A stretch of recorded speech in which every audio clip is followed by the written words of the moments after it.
Welcome back to the deep dive. If you ever had a really great piece of schnitzel, it's one of those dishes that seems so simple. I mean, it's just fried, breaded meat, isn't it?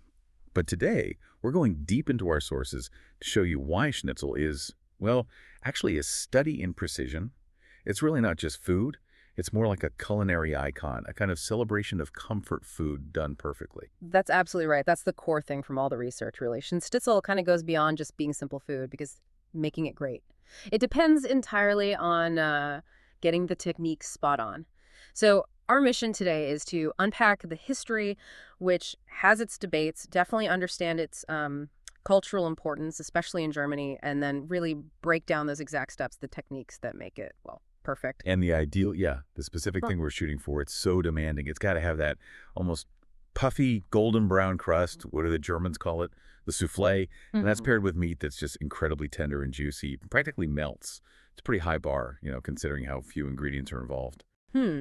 That high standard is exactly what makes it so interesting. It's all about technical skill rather than, say, lots of complex ingredients. Okay, so let's dig into the history first, because there's this famous rivalry, isn't there? Austria versus Germany. When we talk about where this amazing golden dish started, where does the trail really begin? Well, our sources are pretty clear that the foundational roots are definitely south in Austria. We're looking specifically at the emergence of Wiener Schnitzel, Viennese Schnitzel around the mid-19th century in Vienna. And traditionally, the Austrian version, that was always made with veal, premium veal. Right, and there's that sort of romantic story maybe attached to how it got there. There is, yeah. The popular legend is that around 1845, an Austrian general, Field Marshal Radetzky, he supposedly brought the idea of breaded and fried meat back to Vienna. He'd apparently seen similar things while traveling in Italy. Now, whether that specific story is, historically documented fact, that's still debated. But it's a great story, right? It captured the imagination and really cemented the dish's place in Vienna. Wait, hang on. So the sources suggest the story might be more flavor than actual fact. Kind of, yeah. It's a neat narrative, fits the cosmopolitan history, but I mean, the basic idea of frying meat with some kind of coating, that was around the Mediterranean way before 1845, but the Wiener Schnitzel, that really solidified the specific technique we know. Hmm. The veal, pounded thin, breaded, fried golden. Okay, so that original Viennese recipe, using expensive veal, it couldn't just stay there, could it? It inevitably traveled north. How did it change from being sort of an elite dish into the German standard we mostly see today? And this is the really crucial adaptation. It's basically economic. As the recipe moved north into Bavaria and then across Germany, that expensive veal, it often got swapped out. People used a protein that was easier to get and, importantly, cheaper: pork. Ah, so we go from Kalbfleisch, veal to Schweinefleisch, pork. Exactly. And that's the birth of the Schweineschnitzel.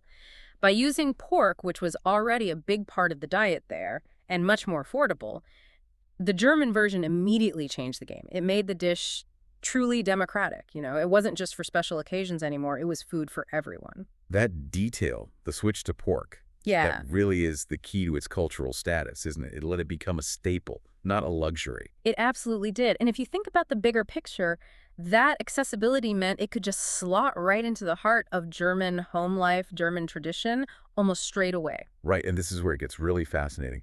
Moving beyond just, the plate, what's the cultural significance of schnitzel in Germany? Because our research really stresses it's way more than just ordering lunch. Oh, definitely. For Germans, schnitzel carries this really powerful sense of comfort, deep tradition, and a kind of nostalgia that's, well, it's hard to overstate it. It's symbolic. Think of it like the centerpiece for family meals, especially on Sundays. It's that universal dish everyone remembers fondly from growing up. Like the ultimate comfort food, yeah. Yeah. The taste of home, and it seems it's absolutely everywhere. Totally ubiquitous. You don't need to search for it. Whether you're in a little local pub, a Gaststätte, or some fancy city restaurant, Berlin, Munich, wherever, you'll find schnitzel. It's this constant, reliable anchor on nearly every menu, and often the portions are huge. Oh, I've seen pictures. It looked like they serve you a golden fried, well, blanket. Hmm. Is there a bit of a competition about how massive they should be? Small laugh sound implied, not written. Well, Often there is. The size itself sort of reinforces that idea of generosity, of comfort. But it's not just size, the dedication is huge too. We found sources talking about whole festivals dedicated just to perfecting schnitzel, towns competing to make the absolute crispiest, the juiciest version. It's a real point of regional pride. It just cements schnitzel as, a symbol of German heritage, humble, honest, and just, universally loved. Now, when we talk about it being everywhere in Germany, we have to cover the variations, right? Because you're not just ordering schnitzel. The base might be simple, but what comes with it seems to define the whole experience. That's right. The core technique, the breaded, fried cutlet that stays the same, but the accompaniments, especially the sauces, that's where you see regional differences and personal tastes come in. Okay, let's run through the three main variations we kept seeing in the sources. All right, first up, you've got the pure form, the classic schnitzel. This is just simple presentation, garnished only with a wedge of fresh lemon. This is for the purists, It keeps all the focus on that perfect crust and the flavor of the meat itself. But then, sauces get involved. Yeah. Which seems almost contradictory to that minimalist idea. It does seem that way, but these additions, they reflect, changing tastes and what's available locally. When you add a sauce, you're usually talking about one of two main players. Starting with the hunter style. That'd be the Jägerschnitzel. Hunter Schnitzel.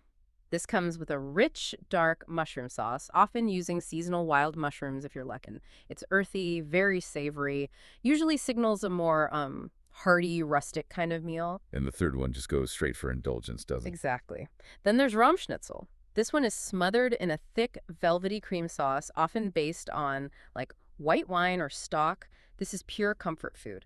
Completely blankets the cutlet in richness. So you see, whether you're a lemon purist, want those earthy mushrooms, or just crave that creamy comfort, there's a schnitzel for you. Okay, this is the really crucial bit for any learner listening who wants to actually try this at home.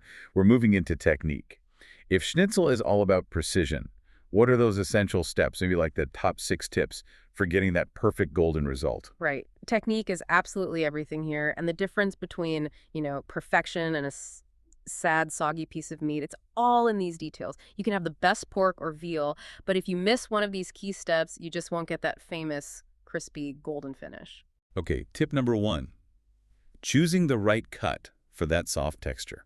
You have to choose well. For the traditionalists going for Kalbschnitzel, it's veal cutlets, usually from the leg. But for the more common Schweineschnitzel in Germany, you really want pork loin. Basically, you need a lean, tender cut, something that cooks fast and that you can pound thin without it, falling apart. Right, and then comes the pounding. What's the exact goal here besides just making it thinner? Is it just about size? It's about absolute uniform consistency. You need to pound the meat gently, sort of working from the center outwards. Get it to an even thickness across the whole thing, usually about, 3 to 4 millimeters, maybe a 1/4 inch tops. That evenness is so vital because it makes sure every single part cooks at the exact same time. You don't want one bit drying out while another's still catching up. Okay, then the coating. The signature part was the definitive method, the ultimate way. It's a very precise 3-step sequence, often called the Viennese breading method. First step, dust the meat lightly in flour. The flour is crucial. It helps dry the surface. Second, it goes into beaten egg. The egg is the glue, basically. And finally, into the breadcrumbs. And use fine, plain, unseasoned breadcrumbs for the best texture. Not panko, usually. So flour, egg, breadcrumbs, got it coated. Yeah. Then straight into the hot oil. Yeah. Hold on. Not quite yet. And this is the really critical aha moment that so many home cooks miss. It's often the difference between a crust that sticks perfectly and one that just peels off. Really? What are we missing?